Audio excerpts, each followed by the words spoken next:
नमस्कार। अभी हाल फिलहाल में एक मामला आया है यूपीएससी जिहाद का। सुदर्शन न्यूज़ के एंकर और मालिक सुरेश चौहानके ने, जिन्होंने यूपीएससी जिहाद के मामले में एक पूरा उसका एपिसोड तैयार किया था। 8-9-10 एपिसोड का ये एक प्रोग्राम था, जिसको इन्होंने दिखाने की कोशिश की थी कि यूपीएससी में क्या हो रहा है और क्या ब्यूरोक्रेसी में जिहाद जैसा कोई मामला है क्या। इस मामले में ज़कात फाउंडेशन और पीएफआई ने इसका विरोध किया कि ये नहीं दिखाना चाहिए और ये क्यों दिखा रहे हैं।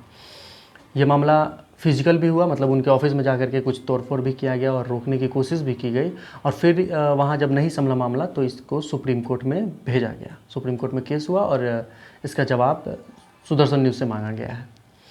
अब इसमें हुआ क्या है कि यूपीएससी जिहाद में क्या सच में ऐसा कुछ है क्या? तो कहीं ना कहीं लोगों के दिमाग में एक चीज़ तो पहले से ही बैठा हुआ था कि ये लव जिहाद का मामला तो पहले ही से बैठा हुआ था कि लव जिहाद नाम का कोई चीज़ है।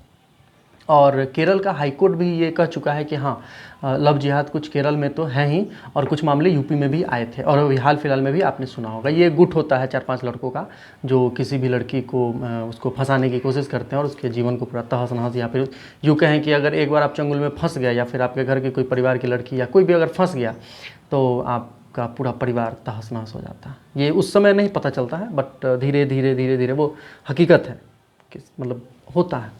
लेकिन यूपीएससी का क्या मामला है, ये थोड़ा सा समझने वाली बात है। और जहाँ तक मेरा पर्सनल अगर है तो जिहाद कोई बुरा तो नहीं होगा, अच्छा ही होगा, लेकिन इन लोगों ने इसको गलत दिमाग में मतलब भर करके गलत तरीके से लोग इसका इस्तेमाल कर रहे हैं। लेकिन यूपीएससी जिहाद का क्या मामला है और इस पर शक क्यों होता है? शक नहीं होता अगर कोई बेहतर और पढ़ा लिखा या फिर अच्छा कोई आदमी अगर कुछ कहता तो नहीं शक होता। लेकिन एआईएमआई जो आपको ओवैसी के भाई ने इस चीज़ का जिक्र किया है कि ब्यूरोक्रेसी में अपना कब्जा जमाइए और अपने लोगों के लिए काम कीजिए, तो कहीं ना कहीं शक तो गहरा होता है। और सुरेश चौहानके ने भी इसी मामले को उठाया है, तो ये मामला चला गया सुप्रीम कोर्ट में। अब सुप्रीम कोर्ट के जज ने कहा कि अगर इस बात में सच्चाई है तो इसका जांच होना चाहिए, और तत्कालीन के लिए ये सब रुकेगा नहीं। मतलब जो प्रोग्राम है, जो चल रहा है, जो एपिसोड वगैरह चल रहा है, वो रुकेगा नहीं, वो चलता रहेगा। So is going on. So अब क्या हुआ है कि इसमें हमेशा ये होता था कि कोई भी मामला जब होता है तो सुप्रीम कोर्ट या हाई कोर्ट सरकार से अपना पक्ष रखने को कहती है कि आप अपना पक्ष रखिए। लेकिन ये बहुत कम होता है जब सरकार खुद इसमें इंटरवीन करे, और ये उसमें से एक केस है, स्पेशल केस कह सकते हैं, जिसमें सरकार ने खुद अपना एक रुख अपनाया है और एक लेटर सुप्रीम कोर्ट में जमा किया है अपना पक्ष रखने के लिए, अपना बात रखने के लिए कि क्या हो रहा है ये। तो अब इसमें क्या है, हो सकता है कि सुरेश चौहानके के पक्ष में सरकार गई हो, या फिर सरकार इंटरेस्टेड हो कि हमको भी जानना है कि क्या ऐसा सच है क्या। और अगर ऐसा सच निकलता है, अगर कहीं ना कहीं थोड़ी सी भी डिमेरिट होती है, जैसे एक एग्जांपल से समझिए कि इससे पिछले वाले में एक अहमद करके टॉपर थे यूपीएससी के, जिनको रिटन में 1126 या 36 नंबर आए थे, और एक वेद प्रकाश कुछ करके थे, उनका आया था लगभग 1171 नंबर। मतलब रिटन में इनसे ज़्यादा था, बट इंटरव्यू की जब बात हुई तो इंटरव्यू में उसको 225 आया था और इसको वेद प्रकाश जो उसको आया था 165 नंबर। तो वहीं जाकर के पिछड़ गया और इसका नंबर रैंक 2 हो गया और वो रैंक 1 हो गया। इसी को लेकर के कि यूपीएससी के जो इंटरव्यू वगैरह होते हैं उसमें कहीं ना कहीं कुछ पक्षपात किए जाते हैं धर्म के नाम पर। और उर्दू सब्जेक्ट को लेकर अभी कुछ इन लोगों का खींचतान चल रहा है कि क्या है, सच है, झूठ है, पता नहीं, इसके बारे में कोई अभी जानकारी नहीं मिली। लेकिन हाँ, इसको जांच के दायरे में लाने के लिए सुप्रीम कोर्ट ने भी कहा है और सेंट्रल गवर्नमेंट भी जानने में इच्छुक है। लेकिन एक चीज़ आप सब जान लीजिए कि अगर इस बात में थोड़ी सी भी सच्चाई होती है तो गृह मंत्रालय, क्योंकि आईबी वगैरह इंटरनल है, तो आईबी वगैरह जो है आपको इंटरनल रिपोर्टिंग करती है, गुप्त सूचनाएं सरकार को मुहैया करवाती है।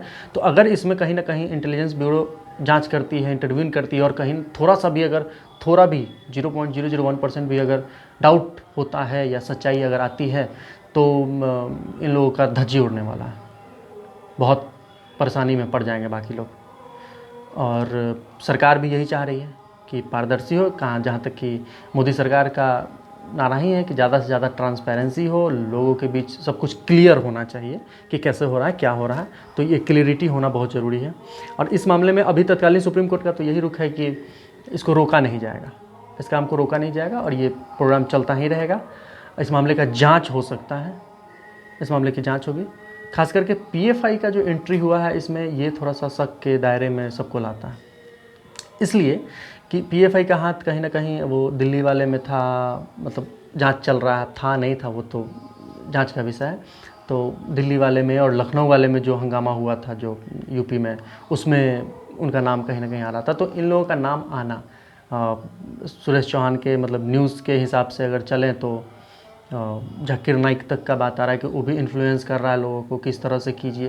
देखिए, टैलेंट हो तो जाना चाहिए, ये कोई वो नहीं होना चाहिए कि हम इस धर्म से हैं वो उस धर्म से है। अगर उसमें टैलेंट है, अगर वो आपसे ज़्यादा टैलेंटेड है तो वो जाएगा, जाना भी चाहिए। लेकिन वो अगर प्री माइंडेड पहले से हैं कि हम इस जाति के हैं, हम जा रहे हैं, इस धर्म के हम जा रहे हैं, तो हम इसी धर्म के लोग का काम करेंगे, तो ये थोड़ा सा सोचने का वाला विषय है। और ये थोड़ा डिस्टर्बिंग भी है कि पता चले कि आपके ज़िला में कोई अगर अल्पसंख्यक या फिर जो भी आ जाए और वो आपका काम करने से अगर इनकार कर दे, करना नहीं चाहिए, कर दे तो दिक्कत हो सकती है, थोड़ी सी ये परेशानी है।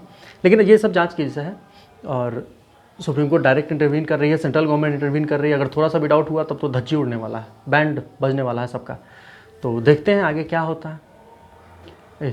बस आज के लिए इतना ही, धन्यवाद। आप अपना बहुत ख्याल रखें और हमारे चैनल को सब्सक्राइब करना ना भूलें। बहुत बहुत धन्यवाद।